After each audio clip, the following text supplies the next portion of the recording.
Muy buenas tardes a todas y a todos los que el día de hoy nos acompañan. Muchísimas gracias porque me doy cuenta que hay público de todas las edades y para todos los colores y para todos los sabores. Así que, pues, muchísimas gracias y bienvenidos a esta conferencia titulada Nezahualcóyotl y el Acolhuaca. El día de hoy tenemos el gran honor de escuchar de viva voz justamente esta conferencia a través del doctor José Omar Tinajero.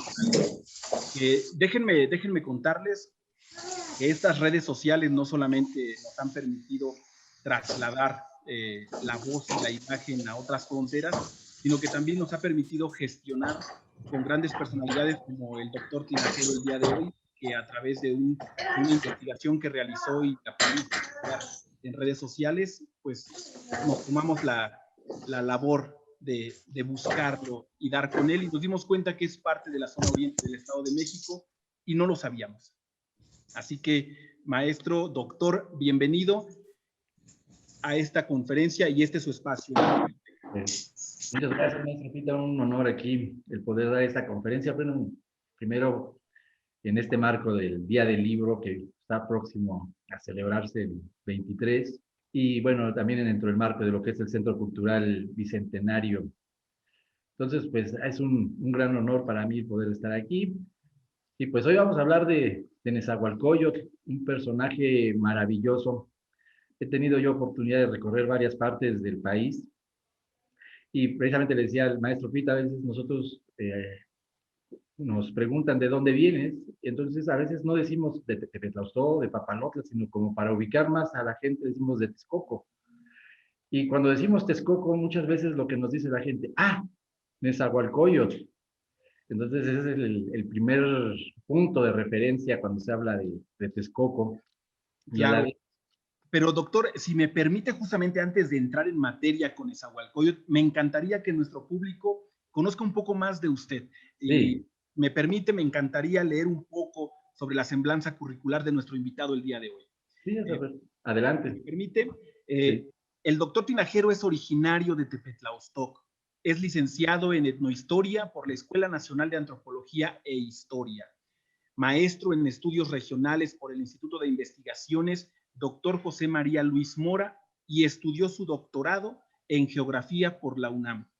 Cabe destacar que ha escrito más de 40 libros sobre historia local, regional, geomarketing, marketing digital, turismo, etnografía y orden de predicadores. Ha participado en Radio Mexiquense, en la UNIC de Texcoco y imparte, también tiene un estudio sobre cuenta e imparte presencial, tiene cursos sobre redes sociales y tiene cursos también no solamente en Facebook, sino en YouTube, y ha dado entrevistas a Excelsior, Milenio, La Silla Rota, Capital, y ha estado en el programa de Fernanda Familiar y Canal 21. Cabe destacar que todo su trabajo realizado ha sido a través sobre la línea temática de la historia y la parte prehispánica de nuestro México y obviamente resaltando al municipio de Tepetlaostoc en muchas de ellas. Sin más, doctor, le cedo la palabra. Adelante, por favor, bienvenido. Gracias, maestro. Pues sí, como les comentaba, es un punto de referencia Nezahualcóyotl. Incluso una vez estando yo en la Huasteca hidalguense, una gente me dice, Texcoco, Nezahualcóyotl, y allá todavía hablan el náhuatl, y empezó a declamarme los poemas de Nezahualcóyotl en náhuatl. Imagínense lo bonito, lo hermoso que eso significó para mí.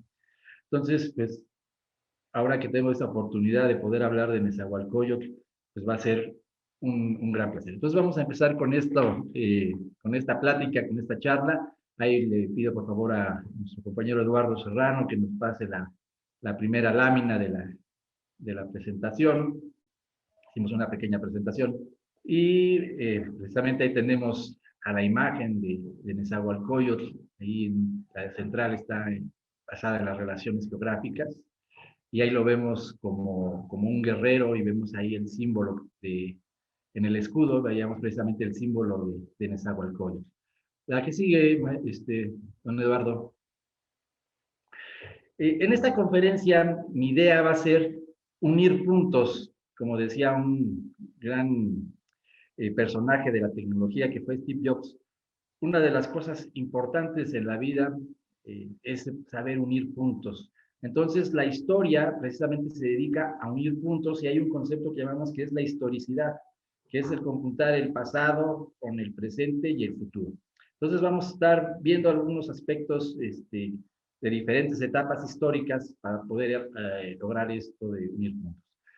Este año es muy importante porque estamos celebrando, se va a celebrar 200 años de la consumación de la independencia en México, cuando don Agustín de Iturbide logra el 27 de septiembre de 1821 entrar triunfante a la Ciudad de México. Y una de las cosas interesantes que pocas veces se habla de este tema es que se tuvo que construir una nación.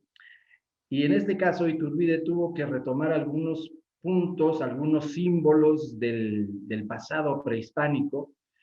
Y precisamente él, además de lograr la independencia, es el que le da el nombre a nuestro país, que originalmente fue Imperio Mexicano.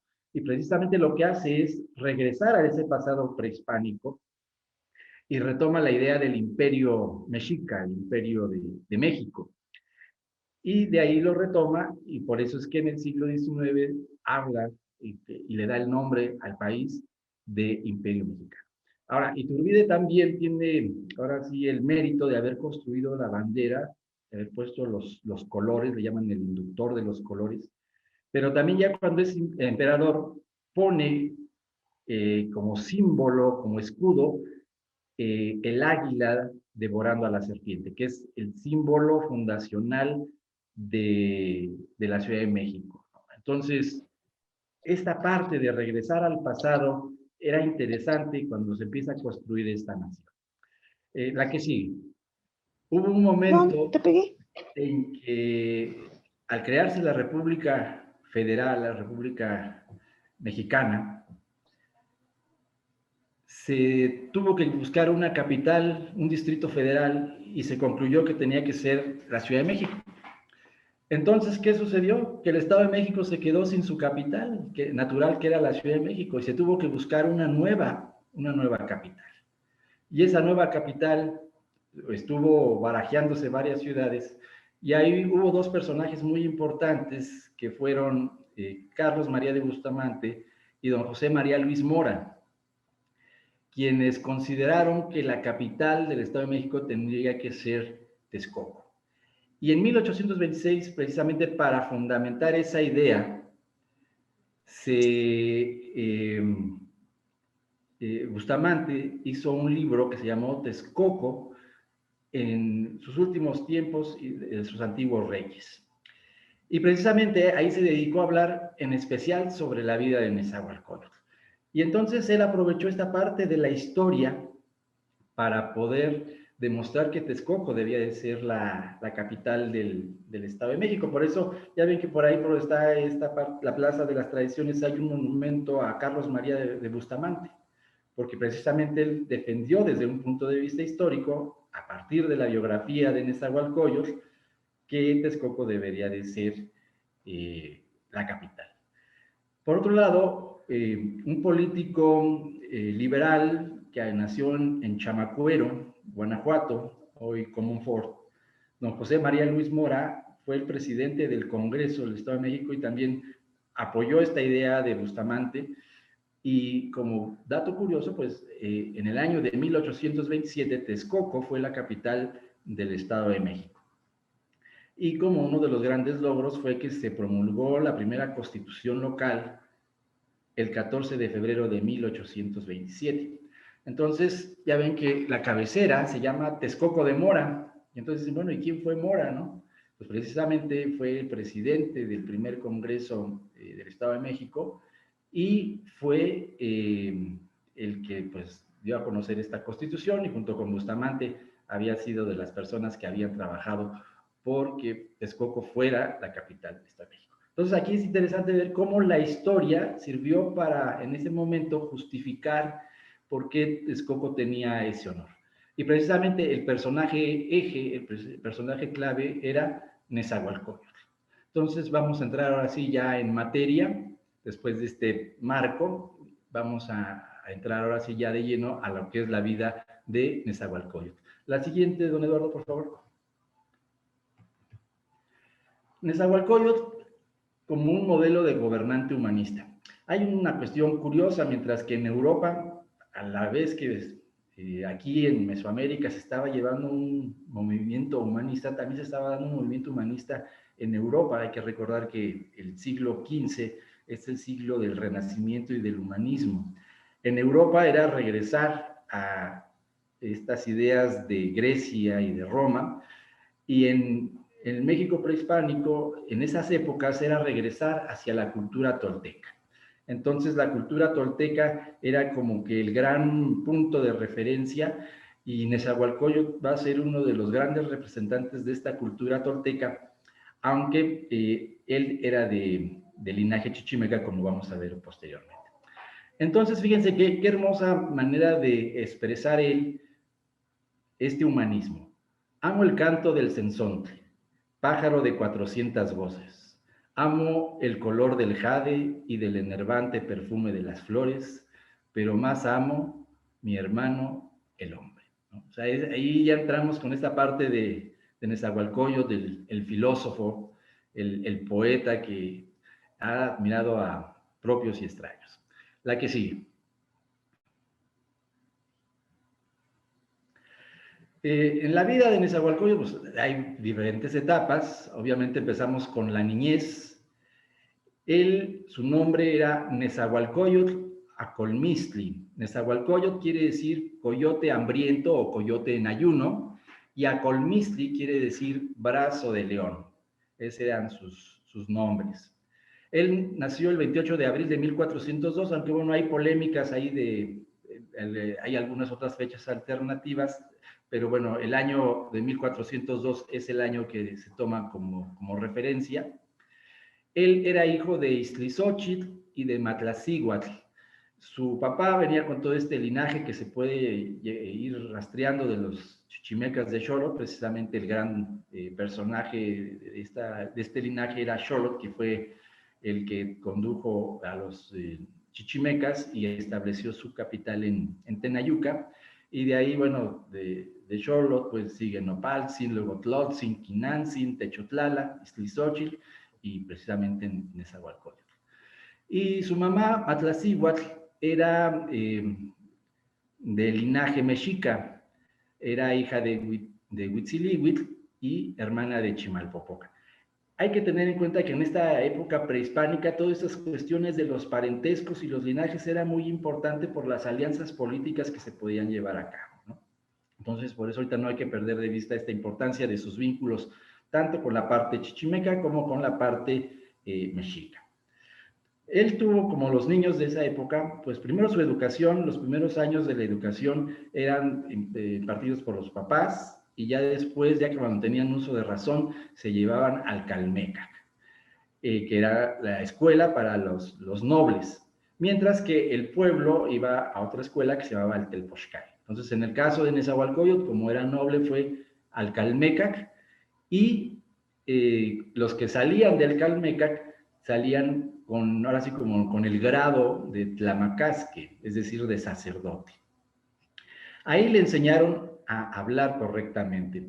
Fíjense que la palabra tlatuani, que es la que designa al gobernante, a los gobernantes, quiere decir el orador. Es decir, que el gobernante debía tener como principal característica el saber hablar bien, el saber compartir sus ideas. Y eso es muy importante porque, bueno, a veces luego es una de las cuestiones que de repente se ha descuidado, la cuestión de la oratoria, la cuestión del hablar correctamente, con toda una serie de estructuras lógicas. Entonces eso se le enseñaba en el Calmecac, y entonces para poder ser después un tlatoani, un gobernante, pues tenías que ser un muy buen orador. Entonces ahí vemos en la ilustración, vemos una imagen de un códice en la cual, bueno, se muestra el Calmecac. La que sigue. Otro poema de Nezahualcóyotl. Amigos míos, poneos de pie. Desamparados están los príncipes. Yo soy Nezahualcóyotl, soy el cantor. Soy papagayo de gran cabeza. Toma ya tus flores y tu abanico. Con ellos ponte a bailar. Tú eres mi hijo, tú eres Yoyotzin. Toma tu cacao, la flor del cacao, que sea ya bebida. No es aquí nuestra casa, no viviremos aquí. Tú de igual modo tendrás que marcharte. Entonces aquí, bueno, lo que nos está hablando es esta parte filosófica de que la vida pasa, ¿no? Y entonces lo vemos, ¿no? O sea, cómo ahorita vamos a ir viendo todo el ciclo de vida de Nezahualcóyotl y cómo va pasando, pues, la vida y va uno envejeciendo. La que sigue. Entonces, primero tuvo una infancia, pues, relativamente tranquila, como cualquier niño de su época, aprendiendo en la escuela. Sin embargo, hay un momento clave en el Valle de México que se empiezan a desarrollar dos grandes fuerzas. En el poniente, la cultura tepaneca empezó a adquirir mucha fuerza y en la parte centro-oriente, la cultura chichimeca. En esa época todavía la capital chichimeca estaba en Tenayuca. Y entonces empieza un gobernante tepaneca que se llamó Tezosomoc, que para Azcapotzalco es como para nosotros la región oriente, Nezahualcóyotl, el gran personaje, porque llega a dominar buena parte del Valle de México, incluso hasta algunas partes como Tasco, ya en lo que es el actual estado de Guerrero. Entonces los tepanecas empiezan a adquirir gran fuerza y obviamente pues buscan la manera de someter a los chichimecas que vivían en la parte oriente. Entonces, una de las cuestiones que sucede es que persiguen a Iztlizóchitl, que era el papá de Nezahualcóyotl, por diferentes partes.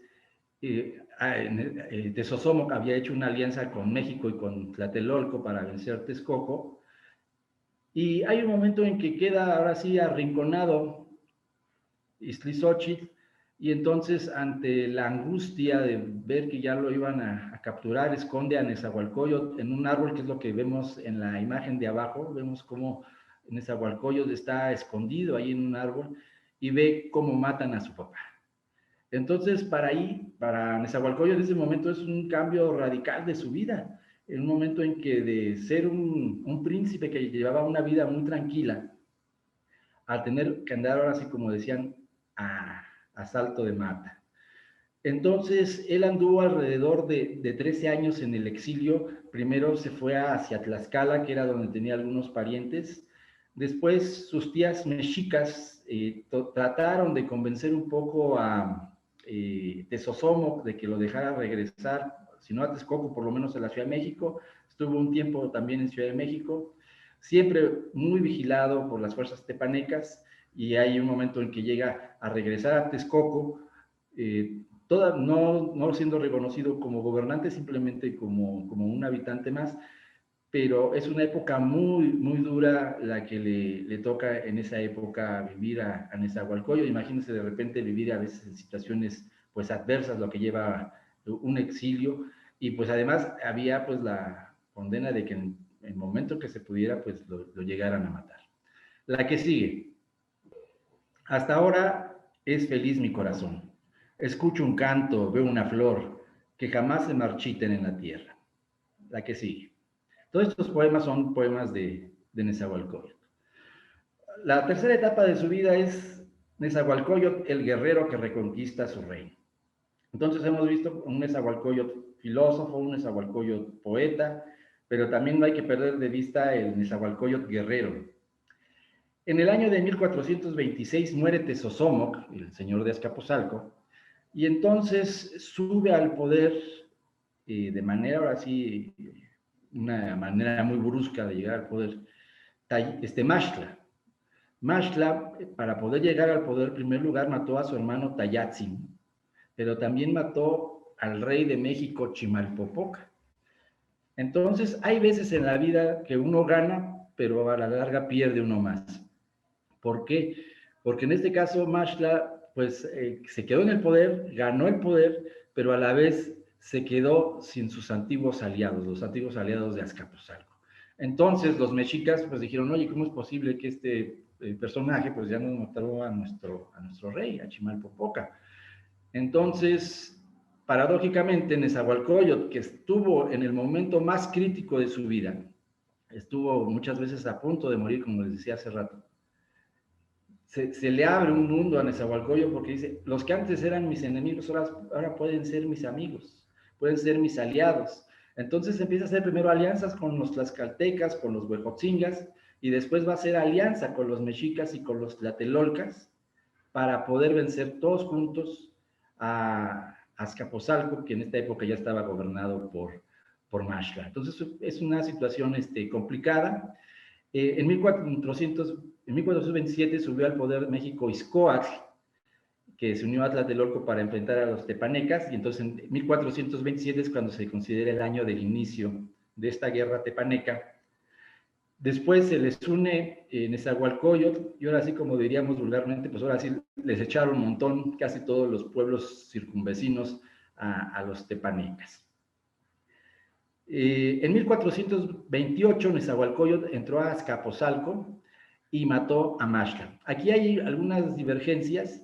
Hay algunos autores que dicen que, bueno, todavía Maxtla vivió y que se refugió en Taxco. Fernando de Alba Izlizóchitl dice que lo encuentra, Nezahualcóyotl lo encuentra en un temazcal a Maxtla y ahí lo matan, ¿no? Entonces hay dos versiones ahí. Ahorita nosotros tomamos más bien esta versión de que pues, acaba con Maxtla en 1428.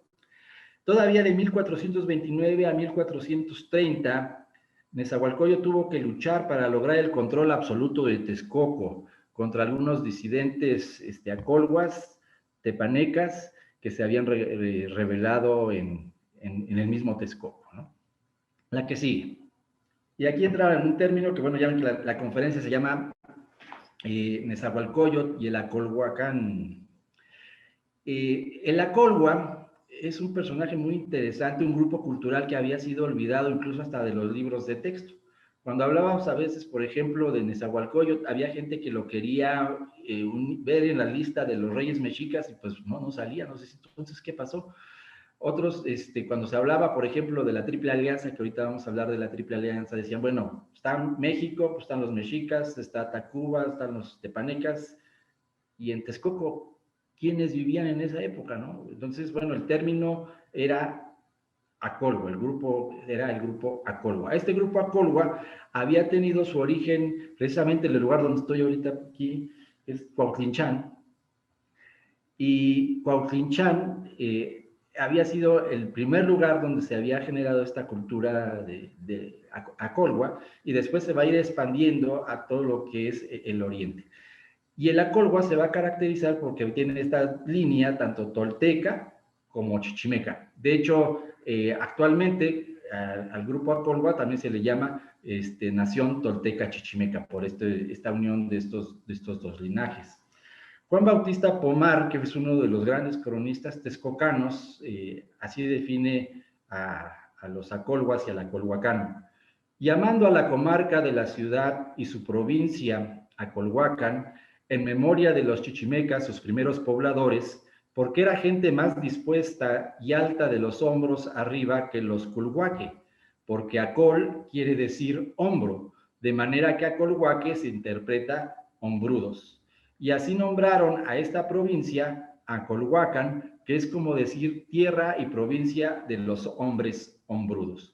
Y aquí es interesante esta diferencia que hace Pomar, porque no hay que confundirnos. Unos eran los culhuacanos que vivían en Culhuacán y que se van a tener después, se van a unir con los mexicas.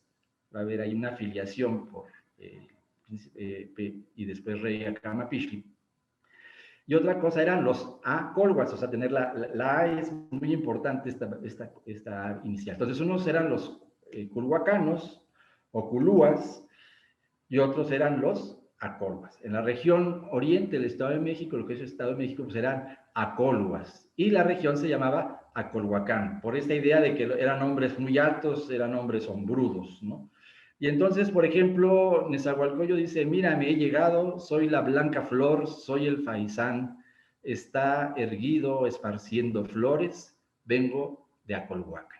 Entonces es muy importante retomar nuestro concepto, de Acolhua y de Acolhuacán, porque les digo, es un término que incluso se había perdido hasta en la historia oficial. La que sigue.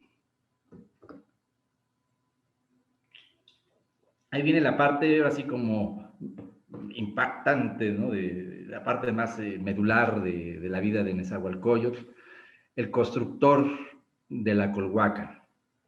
En 1431, por fin, logra ser coronado señor de la Colhuacán, y como él tenía estos dos linajes, fue nombrado tanto Chichimecatecutli, o sea, señor Chichimeca, como Acolhuatecutli. Entonces, tuvo estas dos líneas, y eso también le dio mucha fuerza a esta parte de Texcoco, que la capital de Texcoco, ya de los chichimecas, se da alrededor de 1300, alrededor de 1324, cuando se traslada la capital de Tenayuca a Texcoco, y después Texcoco le va a ir poco a poco como que quitando cierta fuerza a Huexotla y a Cuauhtinchán, que ya eran las localidades que estaban ya con anterioridad.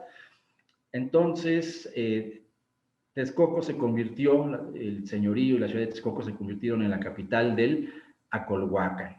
Nezahualcóyotl gobernó alrededor de 41 años. Él puso orden y le dio estabilidad al Acolhuacan y a la cultura Acolhua, llegó a su máximo esplendor. Son famosas las 80 leyes de Nezahualcóyotl, que no solamente eran válidas en el Acolhuacan, sino en todo el Valle de México. Y esas 80 leyes eran muy, muy estrictas. Muchas de las penas eran precisamente la pena de muerte, para castigar varios de los delitos. Los juristas, hay un autor alemán que ha hecho un estudio muy interesante sobre las 80 leyes de Nezahualcóyotl. Y bueno, pues eran leyes muy duras, pero a veces en ciertos grupos de repente es una situación así, ¿no? De poner leyes bastante rígidas. Luego, el Acolhuacan, tenía como cabecera la ciudad de Texcoco, la cual dividió en 6 sectores. Algunos de ellos son algunos nombres de comunidades que todavía existen: Mexicapan, Culhuacán, Chimalpa, Tepanecapan, Tlailotlacan y Huiznahuac. ¿Sí? Algunos lugares todavía ustedes los pueden identificar. Por ejemplo, Mexicapan está ahí al lado de San Juan Tezotla.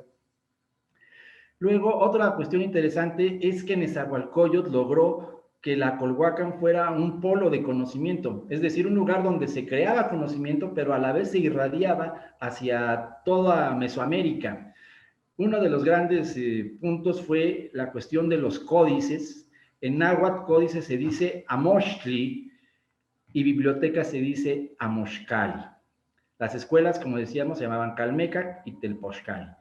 Los códices de la región Acolhua han sorprendido a propios y extraños, y ahorita vamos a hablar un poco de esos códices, que están, los códices texcocanos están en la Biblioteca Nacional de Francia, y también hay códices acolhuas de la región de Tepetlaustoc, que están en la Biblioteca Nacional de Francia, en el Museo Británico y en la biblioteca aquí de la Universidad Nacional Autónoma de México.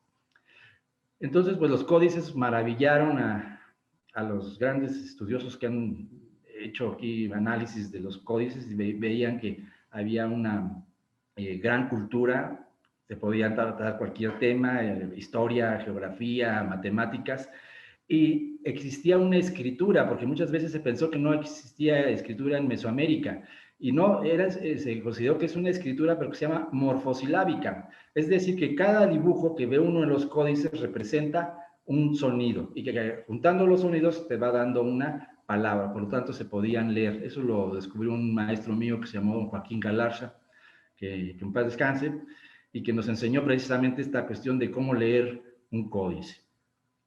Luego, Nezahualcóyotl impulsó el estudio de la historia, la matemática, la astronomía y la lengua náhuatl. Don Francisco del Paso y Troncoso, uno de los grandes estudiosos de la lengua náhuatl, dijo que la lengua que se hablaba en la región Acolhua era la más fina que en el Valle de México, o sea, mejor que los mexicas o que los tepanecas, o sea, aunque no había sido la lengua original de los chichimecas, llegaron a aprender de tal manera el náhuatl que el náhuatl se convirtió en la lengua pues, más usada, pero a la vez en el Acolhuacan fue la que tuvo un mayor nivel de complejidad, de fineza. También Nezahualcóyotl es reconocido como arquitecto. Espero que la mayor parte de la gente que nos está viendo haya ido alguna vez a los baños de Nezahualcóyotl, ¿sí? Al Texcotzingo, donde ahí pueden ver precisamente los baños. Ahí vemos una representación del siglo XIX, de cómo eran los baños de Nezahualcóyotl. Y aquí, además de la parte arquitectónica que tienen Texcotzingo, hay también una cuestión de física muy interesante. ¿Cómo creen que Nezahualcóyotl logró precisamente subir el agua del lago de Texcoco hasta los baños, hasta la parte media del cerro?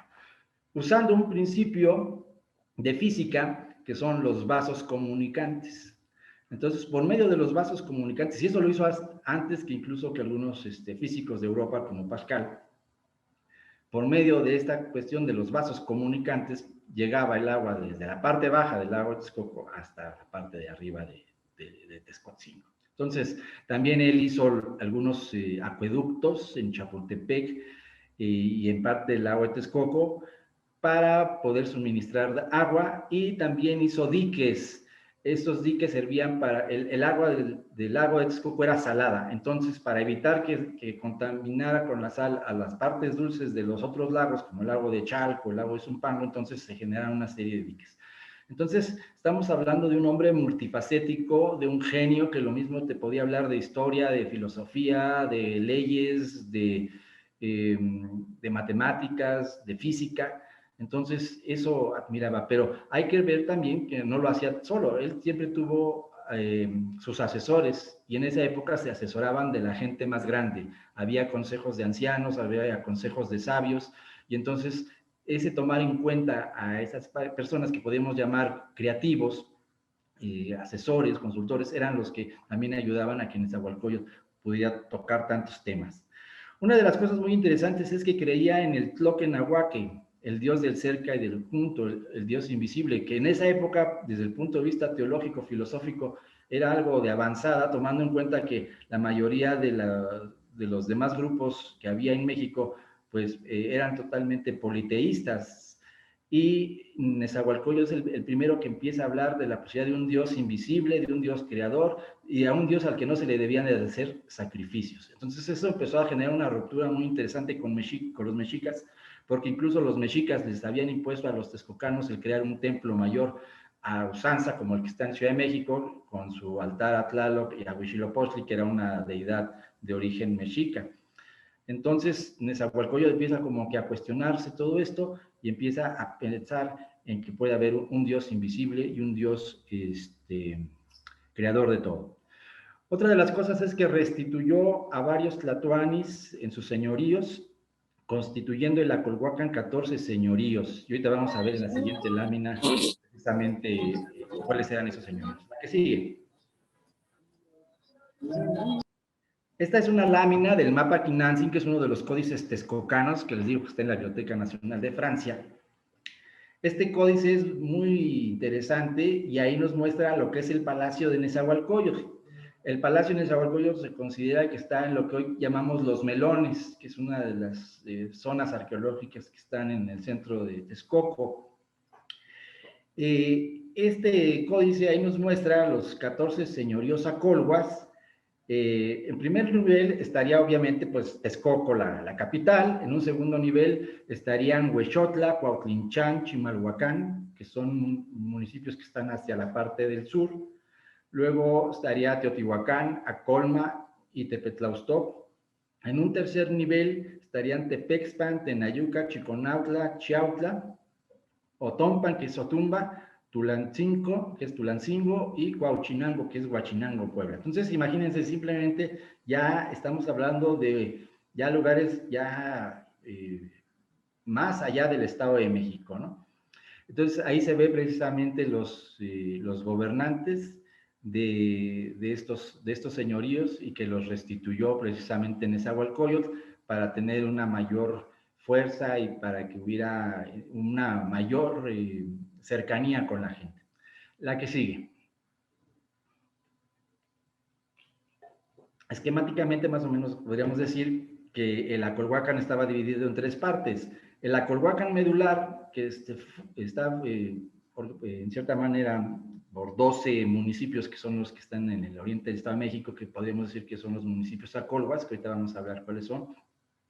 Luego vendría un segundo nivel, que son los lugares como Tumban, Apan, Calpulalpan y Epazoyucan. Ya ven que hay una zona arqueológica en Calpulalpan que precisamente es acolhua, está vinculada con toda esta cuestión de Nezahualcóyotl. De hecho, hay que recordar que Calpulalpan, hasta ya muy entrado el siglo XIX, era parte de Texcoco. Después no lo quitaron porque Benito Juárez vio que el Estado de México era muy conservador y entonces empezó a fragmentarlo y nos quitó bastante territorio, incluyendo Calpulalpan. Otra parte de la Acolhuacan lo formaron Huastepec, Morelos, Teciutlán, Puebla, Jilotepec, Estado de México, Tulancingo, Hidalgo, Huachinango, Puebla y Tuxpan, Veracruz, o sea, lo que se llamaba el Mar del Norte. Entonces, esto se fue logrando también gracias a la alianza que se llamó la Triple Alianza entre México, Texcoco y Tacuba. Hay que recordar que eso fue muy, muy importante en la cuestión de esta ampliación de la cultura náhuatl. Como un dato curioso, la cultura náhuatl llegaba hasta Nicaragua. De hecho, la palabra Nicaragua quiere decir Nicanagua, que es hasta aquí los nahuas. Entonces, imagínense la importancia que llegó a tener esta triple alianza y el llegar con la cultura náhuatl hasta Centroamérica. Si ustedes ven un libro de historia de Centroamérica, de algunos de los países de Centroamérica, van a ver que van a hablar, obviamente, de los nahuas y de los mayas. Estábamos vinculados. De hecho, Mesoamérica ya ven que llegaba hasta el Golfo del Nicoya, hasta Costa Rica. La que sigue. Y bueno, también Nezahualcóyotl, pues además de esa parte que hemos visto del gran filósofo, del gran poeta, del gran constructor, pues también fue el hombre, también tuvo sus debilidades. Se considera que pues tuvo dos situaciones ahí un poco complejas en su vida personal. Él quería casarse, tenía varias mujeres, pero no eran mujeres oficiales, entonces se buscó... ¿Puedo hacer una pregunta? Sí. ¿Cómo se escogieron los tlatoanis? Se escogían por cuestión de linaje. O sea, el papá le dejaba al hijo, el hijo al nieto, y así se iban. O sea, era una cuestión de padre a hijo. Era la forma de... Por ejemplo, Iztlizóchitl era el papá de Nezahualcóyotl, entonces Nezahualcóyotl va a ser el siguiente. Después Nezahualcóyotl va a dejar a Nezahualpilli. Entonces iba haciendo de padre a hijo. Esa era la forma de que se podían ir designando a los tlatoanis. Entonces, bueno, regresando a esto de Nezahualcóyotl, sí, Nezahualcóyotl, el hombre, pues él se quería casar y primero buscó una doncella de Huexotla, todavía era muy niña y entonces pues la dejó en depósito con un personaje que se llamaba Cuautlehuanintzin. Pronto murió y no dijo las instrucciones que había dejado en Nezahualcóyotl. Entonces el hijo de Cuautlehuanintzin, que se llamaba Izhuetzcatocatl, se casó con la joven. Cuando se entera Nezahualcóyotl de esto, pues se enojó, mandó a aprehender a Izhuetzcatocatl, pero como vio que pues no tenía culpa, pues lo dejaron libre. Entonces pues no se pudo llevar a cabo esa relación. Y en otra ocasión llegó Nezahualcóyotl a Tepezpan a visitar al señor Cuacuauhtzin, y ahí conoció una mujer muy guapa que se llamaba Ascasochitzin, pero el problema es que Ascasochitzin era mujer ya de Cuacuauhtzin. Entonces, Nezahualcóyotl urdió un plan en el cual Cuacuauhtzin fuera a una guerra, y en esa guerra pierde la vida Cuacuauhtzin, entonces queda libre Ascasochitl, y entonces Nezahualcóyotl se casa con Ascasochitl. Estos algunos autores han considerado pues que es como que el gran error de Nezahualcóyotl dentro de su vida, ¿no? O sea, le pasa un poco como con el rey Salomón, ¿no? Entonces, en 1444 se casa con Ascasochitl y tuvo primero a un hijo que se llamó Texaupilzi. Y ahorita aquí la pregunta que nos hacía Fernanda. Por ley le correspondía ser el siguiente rey de Texcoco, el siguiente rey de Acolhua, el siguiente Tlatoani, a Texahuapiltzin. Pero sucedió que cuando Texahuapiltzin ya estaba más o menos joven, pues lo acusaron de que se quería sublevar y las leyes de Nezahualcóyotl eran muy estrictas en esas. Imagínense, siendo él el papá de Texahuapiltzin, tuvo que aprobar la sentencia que era la muerte de su hijo, el que iba a ser el próximo rey de Texcoco. Entonces ahí Nezahualcóyotl entra como en una crisis existencial porque ella era una persona grande. Y entonces precisamente dicen las crónicas que le pidió al Tloquenahuaque que pudiera tener él un hijo, ya a su edad avanzada, y que ayunó alrededor de 40 días y logró tener a su último hijo que se llamó Nezahualpili. Entonces, ahí más o menos sirve para contestar la pregunta de Fernando. Entonces, ya no estaba Texahuapiltzin porque ya lo habían matado, pero entonces al que le correspondía ahora el reinado era al nuevo hijo, que era Nezahualpili. La que sigue. Muy bien, esta biografía de Nezahualcóyotl la realicé en función a fuentes de primera mano, y ahí son los códices texcocanos. Como les decía, códices Amoxtli y Amoxcali es bibliotecas. Los tres códices texcocanos, hay más códices, pero son como los más famosos, son el códice Xolotl, el códice Tlotzin y el códice Quinantzin. Estos me ayudaron más o menos para ahorita poderles platicar la biografía y la historia de Nezahualcóyotl. Cualquier texcocano y cualquier persona de la región oriente debe ser persona que se acerquen a estos códices. Afortunadamente, bueno, ya hay estudios sobre estos códices. Por ejemplo, la doctora Luz María Moar es una de las grandes especialistas en estos códices. Puede uno acceder a sus estudios, incluso los ha publicado en esta revista muy famosa que se llama Arqueología Mexicana, donde ustedes pueden conocer de qué tratan los códices texcocanos. Les digo, en mi caso, me ayudó para escribir la historia de la Colhuacan y escribir la historia de esta biografía. La que sigue. Se ve atrás. Libros, ¿no? Y el fin de su vida. Nezahualcóyotl murió el 4 de febrero de 1472. Tenía un hijo que se llamaba Capioptzi, pero ese no era no podía ser rey, pero tuvo la regencia porque Nezahualpili tenía como 7 años cuando muere su papá. Entonces, a Capioptzi, mientras tenía la edad adecuada, pudo regentar el gobierno. Nezahualcóyotl fue un hombre multifacético, fue filósofo, poeta, arquitecto, ingeniero, guerrero, jurista, y un gran gobernante que logró que Texcoco y el Acolhuacan fueran modelo de sabiduría, bienestar y justicia. Yo creo que nosotros como seres humanos ya ven que muchas veces buscamos modelos a seguir. Yo creo que un gran modelo a seguir, tanto para las niñas como para los niños, es Nezahualcóyotl, por esa cuestión multifacética. Yo creo que podemos aprender mucho de muchas cosas y poder también acercarnos con la gente que sabe para poder aprender más cosas. La que sigue. Solo un breve instante sea así, por muy breve tiempo se tiene en préstamo las flores. Ya son llevadas a su casa y al lugar de los sin cuerpo, también su casa. Y no con esto, así han de perecer nuestra amargura, nuestra tristeza. La que sigue. Entonces ahí nos habla precisamente de esta cuestión de la brevedad de la vida y del enfrentarse a la muerte.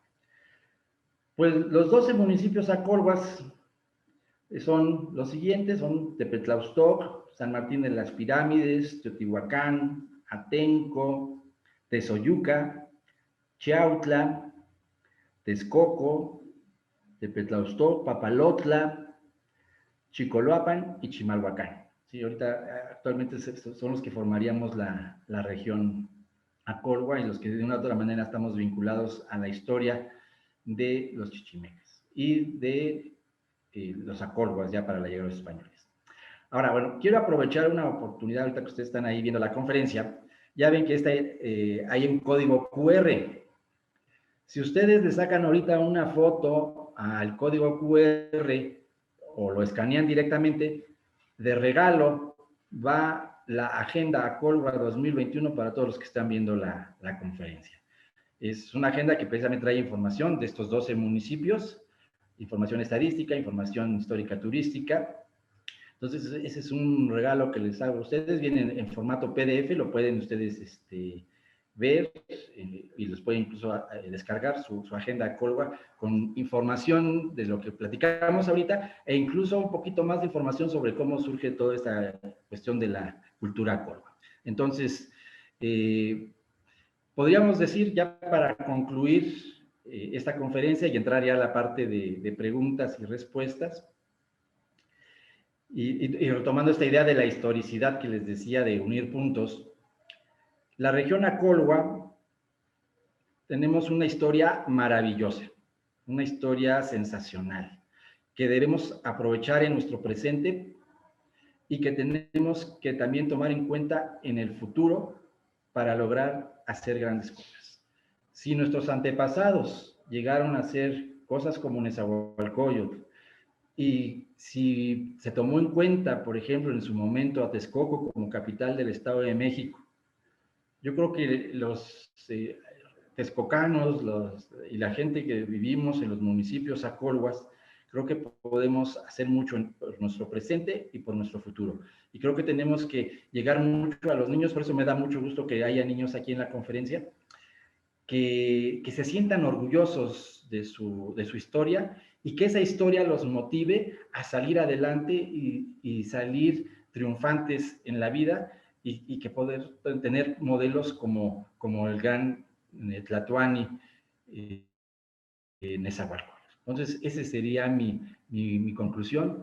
Si tenemos una historia maravillosa, podemos tener un presente con un gran bienestar y con un gran futuro. El secreto es precisamente hacer esa introspección cultural, ir hacia nosotros, ir hacia adentro, y ahí está el secreto para poder triunfar en nuestro presente y nuestro futuro. Por mi parte, aquí termina la conferencia. Sí.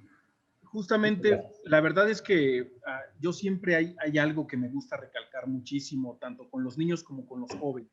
Cuando estamos en esta búsqueda de nuestra identidad, buscamos parecernos a un rapero o a algún personaje extranjero, pero pocas veces se nos olvida un personaje tan importante dentro de la historia, y uno de ellos es Nezahualcóyotl. Y lo digo como parte prehispánica y de nuestra historia originaria, porque en ocasiones en el mismo Texcoco, en la zona oriente del Estado de México, hay comunidades que hablan lengua materna. Pero cuando viajamos a la Ciudad de México, cuando estamos en nuestra propia comunidad donde se habla el castellano, nos da vergüenza escuchar el náhuatl, o una persona que hable náhuatl se avergüenza, en especial los jóvenes. Yo digo que por esta parte de la mercadotecnia y la búsqueda entre el reggaetón y el hip hop, por decirlo así, pero nos da miedo mostrar nuestra identidad cultural cuando no nos damos cuenta, o tal vez hablando desde nuestro no saber. Hay personas que son, o comunidades en Europa, en el extranjero, que vienen a México a conocer la cultura maya, a conocer la cultura prehispánica, y nosotros que somos los originarios nos avergonzamos de nuestras propias raíces. Yo creo que eso es lo peor que podemos generar. Tal vez nuestros peores actos sean esos, olvidarnos que no tienen una raíz creación, sino es a través de una invasión. Y nosotros tenemos raíces y en ocasiones se nos olvida por querer parecernos a un país extranjero. Es correcto, y aquí hay varias ideas muy interesantes. Por ejemplo, a mí mi abuelita me enseñó muchas palabras náhuatl. Ella ya no hablaba el náhuatl, pero tenía un vocabulario náhuatl muy extenso. Y ese fue como que mi primer acceso a esta lengua tan maravillosa que es el náhuatl. Hubo épocas que era muy complicado poder encontrar libros para poder aprender náhuatl. Afortunadamente ahora, gracias a internet, se ha podido ya ir rescatando más esta lengua.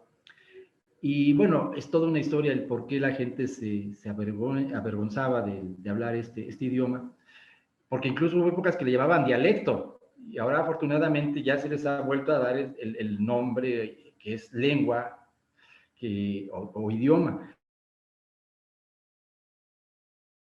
Tenemos que empezar a revalorar nuestra cultura, a voltear hacia nosotros mismos. Y curiosamente, ahorita tú que hablabas del marketing, hay una estrategia de marketing que se llama Solomo, que es lo social, lo local y lo móvil. Y precisamente lo local, ¿qué nos dice? A la gente lo que le interesa, la gente de fuera lo que le interesa es saber qué está pasando, por ejemplo, en tu municipio. Entonces, por ejemplo, vamos a poner, si alguien es de Texcoco, pues obviamente te tiene que promocionar y dar a conocer lo texcocano para poderse abrir al mundo. Entonces, ahí es donde está lo curioso y precisamente la globalización ha venido a fortalecer muchas de estas identidades étnicas que estaban ahí hundidas, que estaban sumergidas, y ahora estamos haciendo un proyecto para que, por ejemplo, Tepetlaustok sea considerado pueblo originario, porque somos una población que fue fundada desde 1183 y estamos ahí teniendo la asesoría de Gloria Hernández, que nos va a ayudar a hacer esto del pueblo originario. Ya sabe la metodología, nosotros estamos trabajando codo a codo con ella. Y precisamente la idea del pueblo originario es eso, regresar hacia nuestros orígenes y ver nuestra cultura, sentirnos orgullosos les puedo decir, por ejemplo, mi municipio, que es Tepetlauzó, es conocido internacionalmente, ¿no? Y viene gente del extranjero. Yo fui director del Museo Fray Domingo de Betanzos, y venía gente de Australia, venía gente de Francia, de Inglaterra, de Estados Unidos, y no porque se perdió en Tepetlauzó, sino venían con la idea exprofeso de conocer, por ejemplo, Tepetlauzó. Igual que en Texcoco, tengo una amiga del Centro de Estudios Mesoamericanos en Rusia, que me contactó y me dijo, ¿sabes qué? Yo quiero ir a conocer Texcoco. Y vos, órale, nos vámonos a Texcoco, y vino a conocer Texcoco. Y por un lado, se quedó muy impresionada de lo maravilloso que es este centro cultural y religioso que es Texcoco, pero también se quedó muy triste de ver cómo nos acabamos el lago de Texcoco y cómo tenemos olvidado nuestro centro arqueológico que es Texcoco, ¿no? Entonces, esa paradoja que de repente pues se da cuando viene gente de fuera y dice, ¿y qué pasó con el lago de Texcoco? Todavía hay gente que le cuesta trabajo pensar que en Texcoco había una costa y que la costa chica, ¿no? Entonces de repente vemos las ilustraciones, por ejemplo, de las relaciones geográficas, y dicen que eso parece Acapulco, y no es Acapulco, era la ribera de Texcoco, ¿no? Entonces, pues desafortunadamente todo eso se ha ido perdiendo. Todavía mi abuela me llegaba a dar aguautli, que algunos de ustedes todavía a lo mejor llegaron a comer, que era el caviar mexicano, y tantas cosas maravillosas de nuestra cultura que realmente cuando anda uno en algún otro país o incluso fuera de nuestra región y te dicen, ay, la parte de la tierra de Nezahualcóyotl, entonces es cuando llegas a sentir un gran orgullo. Por ejemplo, una vez voy a Aguascalientes, en el Museo Principal de Aguascalientes, tienen una imagen de Cacámatl, un rey texcocano precisamente descendiente de Nezahualcóyotl. Díganme ustedes dónde en Texcoco tenemos una escultura de Cacámatl. Simplemente la calle de Nezahualpilli, aquí en Texcoco, no es una diagonal ahí muy chiquitita, entonces no le hemos sabido dar el valor a nuestra cultura. Claro. Doctor, me gustaría dar la voz también a nuestro público y por favor, este es el momento para preguntarle en directo alguna pregunta que haya para el doctor Tinajero, por favor, con toda confianza. Cedemos el micrófono, levanten la mano, por favor, o enciendan su cámara para saber si hay alguna pregunta para él. Creo que Jorge Rojas está levantando su mano. Adelante, por favor, Jorge.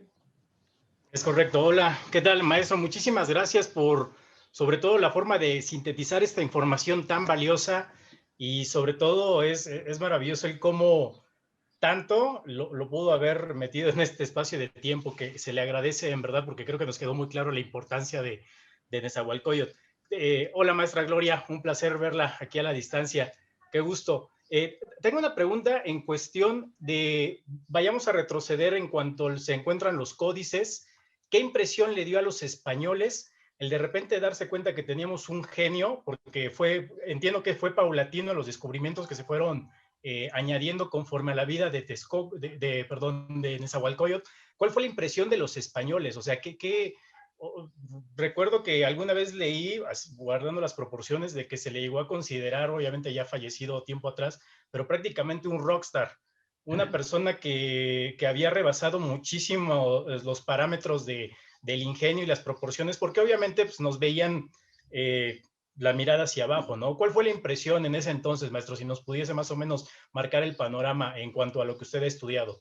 Sí, muy bien, Jorge, pues, un placer y gracias por tus comentarios. Sí, me costó mucho trabajo sintetizar todo esto. Yo ya había trabajado la vida de Nezahualcóyotl, pero era un reto hablar en 45 minutos, ¿no? Esperemos que lo hayamos aterrizado bien. Pues, ¿cuál fue la impresión? Fue una impresión ahora sí paradójica. Por un lado ve uno las relaciones de Bernal Díaz de Castillo, de Hernán Cortés, de Francisco de Aguilar. Todos coinciden en que se quedaron impactados de lo que vieron aquí, porque lo que había aquí no había en Europa. O sea, la limpieza, el orden de las calles, las construcciones, todos estos sistemas hidráulicos, los mismos códices. Entonces se quedaron impactados y dijeron, ay, caray, esto no, así como decía Obama, ¿no? Esto no lo tiene ni Obama, ¿no? Entonces así estábamos nosotros de que teníamos una maravilla de situaciones. Pero por otro lado, hay que ver la mentalidad todavía medieval, aunque ya estábamos en el Renacimiento, todavía había muchas ideas de la cultura medieval. Entonces, también muchas cosas pues solamente lo atribuían pues, a cuestiones, ahora sí valga la expresión, del diablo. Y entonces, por ejemplo, cuando llega Hernán Cortés en 1518 a Texcoco, lo primero que hace es quemar los códices, ¿no? Entonces, ahí fue una de las cuestiones que después los mismos religiosos, hasta los mismos conquistadores dijeron, ay, creo que se nos pasó la mano, porque pues desafortunadamente se perdió muchas fuentes de primera mano que eran los códices, ¿no? Entonces, algunos de los que se llegaron a salvar, pues desafortunadamente, pues ahora están hasta Europa, porque pues en la época de Maximiliano se llevaron muchos códices y otros desde la época colonial, ¿no? Pero sí fue por una cuestión paradójica. Por un lado fue un gran impacto, una gran admiración de, oye, qué maravilla de esto, pero por otro lado, pues como veían la cuestión todavía de los sacrificios, veían los zompantes con los cráneos, pues se espantaban y les daba un gran temor, y entonces entraba una cuestión paradójica. Ahora, en cuanto a Nezahualcóyotl, de esta cuestión del rockstar, de hecho, hay algunas fuentes que nos hablan que para cuando llegan los españoles, Nezahualcóyotl ya no solamente iba como el modelo de gobernante a seguir, sino que ya iba para Dios.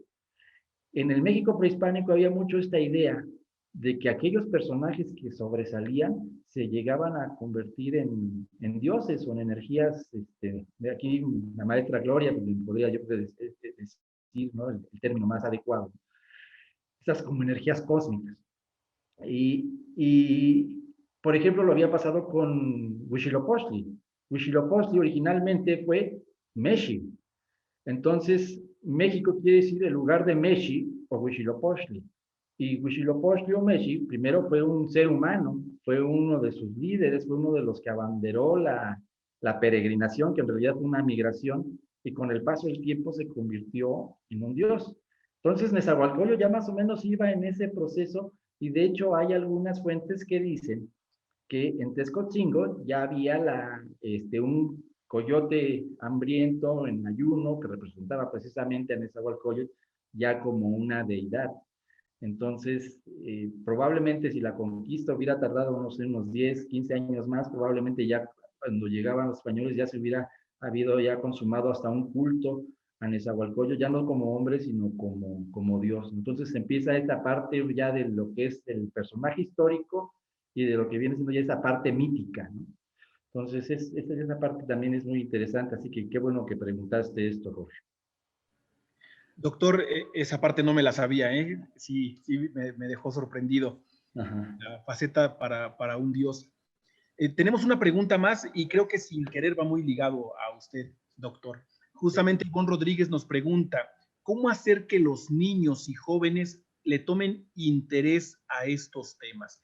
Y tomando justamente como base que usted en el 2008 obtuvo un premio por la UVM justo por el desarrollo de material didáctico para la enseñanza de la historia de México. Ay, qué bueno que se recuerden todavía de esas cuestiones, ¿eh? Pues sí, en la UVM aquí, Campus Texcoco, tuve oportunidad de trabajar un tiempo y nos dieron un premio. Y ahí se creó algo que ya hemos llamado Histormex. Por cierto, nos pueden seguir en Twitter, ¿eh? Y creamos material didáctico primero para Historia de México y después también para Geografía, que van desde sopas de letras, crucigramas, en fin, o sea, iluminar figuras. La idea era hacérselo más agradable. De hecho, ahorita tenemos un proyectito por ahí que esperemos que se nos pueda hacer realidad. El programa se llama Ishimati, está todavía en idea. Y mi función ahora es precisamente ir hacia los niños y enseñarles de una manera agradable, de una manera amena, por ejemplo, a manera de cuento, lo que se llama en marketing el storytelling, las historias de nuestros personajes prehispánicos o cómo era la cultura prehispánica, y ante todo enseñarle a los niños a pensar, a filosofar, que era lo que hacían en Nezahualcóyotl. Estaba leyendo yo hace unos días, precisamente en Escocia, hay un modelo que a los niños desde chiquitos les empiezan a enseñar a filosofar, es decir, a hacerse preguntas, a buscar las respuestas, y dentro de ese contexto, una de las cosas es, les enseñan ciertas lecturas y sobre esas lecturas se empieza a platicar y se empieza a preguntar y empiezan a generar esta parte filosófica, histórica. Entonces, pues es muy importante que los niños se acerquen a esta parte de la biografía, pero nosotros somos los que les tenemos que generar esos cauces. Por ejemplo, a un niño no le puedes exigir que lea si tú no lees, ¿no? Y eso pasa mucho con los papás y con los maestros, ¿no? O sea, casi nos regañamos a veces a los niños, oye, pues es que no lees, y uno, pues no, como papá, no lo ven a uno leer, o no les acerca a uno el material. Por ejemplo, yo me acuerdo, mi mamá desde chiquito siempre me llevaba a mi material, desde los dibujitos, estas tiras cómicas, ¿se acuerdan que había antes? De hecho, por ahí hay un libro, quién sabe si todavía se pueda conseguir aquí en la biblioteca, que publicó el gobierno del Estado de México, que es la historia de Nezahualcóyotl con dibujos. Entonces, tenemos que hacer eso, igual videos, ahora con toda esta técnica que hay, de hacer videos animados, de manera que los niños se sientan a gusto y que se emocionen y prender, pero obviamente tenemos nosotros que empezar a dar el ejemplo, tenemos que decirles, por ejemplo, a mí me ayudaba mucho estas pláticas con mi abuela me hablaba mucho, por ejemplo, de Fray Domingo de Betanzos, y me hablaba de las leyendas, y yo así la imaginación corría, empezaba a correr, y yo decía, ay, qué interesante lo que platica mi abuelita.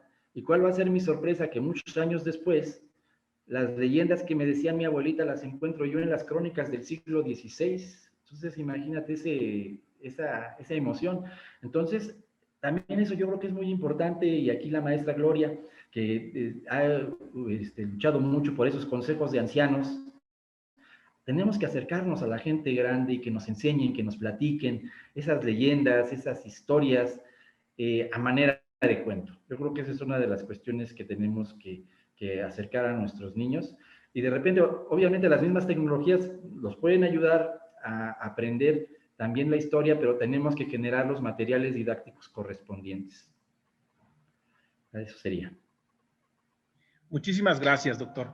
Pues sí, la verdad es que recuerdo que alguna vez, híjole, no tengo la memoria completa, pero se hizo un cómic sobre el guerrero jaguar, pero solamente pagaron para hacerlo una editorial en Tlaxcala. Hace un par de años lo tuvimos aquí, pero se llevaron todos los derechos a Estados Unidos. Así que hay un cómic prehispánico que como tal no se explotó aquí en México. Mejor en Estados Unidos solicitaron hacerlo y se lo llevaron. Así que lo dice usted bien, nosotros no sabemos valorar y tal vez nos hace falta conocer más para darle esa importancia. Yo creo que esa es la parte que nos compete a nosotros, los que somos más grandes y tenemos un compromiso con los más pequeños. Pues para cerrar, ¿existe alguna otra pregunta de parte de nuestro público que quieran generar para ir cerrando nuestra charla? Nada más una pregunta, ¿no se ha hecho ninguna gestión para recuperar esos códices o se tiene copia de estos códices que se llevaron a Europa? Muy bien, bueno, cada códice tiene una historia diferente, una historia muy intrincada. Por ejemplo, vamos a poner un códice de Tepetlazó, que es el códice Keseberg, que también era un códice Acolhuac. Se generó como una prueba legal. Entonces se siguieron las diferentes instancias. Primero estuvo en la Alcaldía Mayor de Texcoco, luego pasó al Gobierno de Ciudad de México y después llegó a Sevilla. Y ahí en España estuvo mucho tiempo hasta que los ingleses, los franceses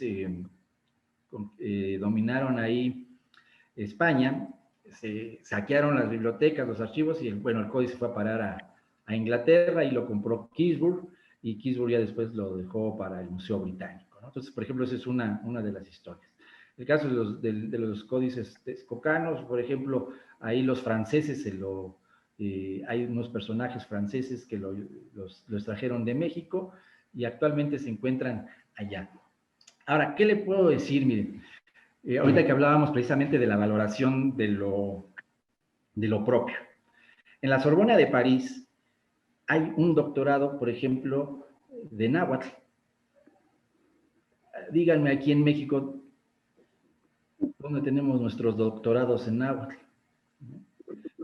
Hay doctorados en literatura náhuatl. O sea, hay gente que está estudiando allá, pero además hay un marco institucional, cultural y a la vez tecnológico que permite que, por ejemplo, los códices estén mejor conservados allá que incluso aquí. Porque hay que ver que los códices, como ya es un material muy delicado, incluso su traslado representaría todo un problema el poderlo traer, por ejemplo, a México, ¿no? Entonces, lo maravilloso es que esos códices estuvieran aquí en nuestro país, pero dentro de este marco que hemos tenido nosotros de que pues no se valora lo mexicano, imagínense los códices, pues, ¿cómo están? De hecho, puedo decir, en la región Acolhuac, me ha pasado esto como una anécdota, espero que me den tiempo de platicarla brevemente. Como saben que yo soy no historiador, varias de las autoridades locales de repente me llegan con una cajita de zapatos y me dice, quiero que me diga qué representa esto. Y yo digo, ay, caray, ¿qué será esto que viene en la cajita de zapatos? Abro la cajita de zapatos, lo desdoblo y resulta que son los códices del año de 1609 cuando se hicieron los fundos legales de los pueblos texcocanos. Y hay varios, me han llegado varios, de hecho una amiga mía del municipio de Tepetlazó, de la localidad de San Andrés de las Peras, me llegó así también con esto de la cajita, y pues que era un códice, y el códice estaba todo dobladito en la caja. Entonces imagínense, del cuidado que puede tener un códice en el Museo Británico o la Biblioteca Nacional de Francia, a tenerlo en una cajita de zapatos en las delegaciones de las comunidades, porque todavía existen códices aquí en nuestras comunidades. Entonces dice uno, bueno, pues estos códices se iban a perder. De hecho, pues, muchos se perdieron en esa cuestión de la cajita de zapatos. Y afortunadamente la delegada en esa época mandó a hacer, por un lado, una réplica del códice y ya se mandó a ponerlo en un lugar visible, pero obviamente pues no está con las condiciones que podría estar en un lugar especializado, ¿no? Pero bueno, por lo menos está en nuestro municipio. Entonces también es esta situación un poco, Amber, difícil, ¿no? De que por un lado es bueno que estuvieran en México, pero a veces no tenemos esa sensibilidad y además la capacidad técnica y de conocimientos para poderlos mantener. Entonces, pues se han hecho algunas gestiones, pero pues, obviamente pues no, es muy difícil. Un caso exitoso, ustedes lo recordarán, fue el Códice Badiano, que lo regresó el Papa, si no mal recuerdo, Juan Pablo II, corríganme si estoy en un error, pero ese códice estaba en el Vaticano, estaba allá, y lo rescataron y lo trajeron para México y ahora está en el Museo de Antropología, ¿no? Es un caso exitoso, pero digo, son casos raros en la historia. Creo que por ahí la maestra Gloria tiene una pregunta, la veo que quiere levantar la mano y qué bueno que se conectó. Ay, gracias. Que me cualitiotlán, no toca Gloria Xochicali Hernández Velázquez Istlizochil. Buena tarde, me llamo Gloria Xochicali, Hernández Velázquez Istlizochil.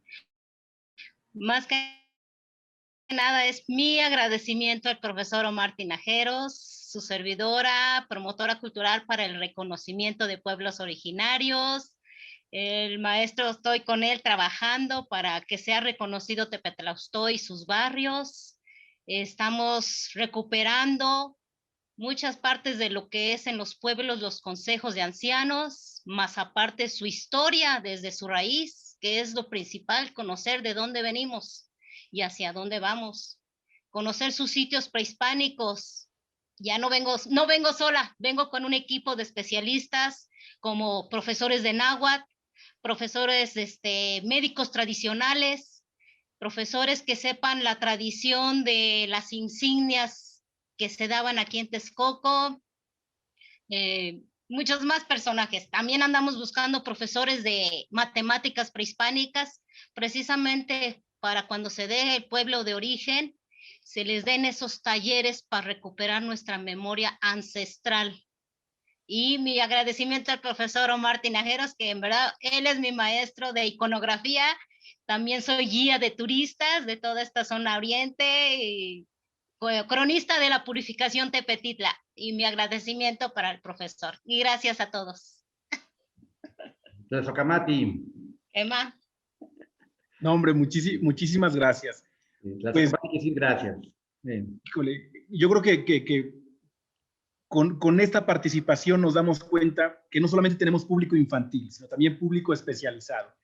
Y la verdad es que eso es padrísimo para que todos podamos conocer qué tanto hay en nuestra zona, en nuestros municipios y en nuestras comunidades.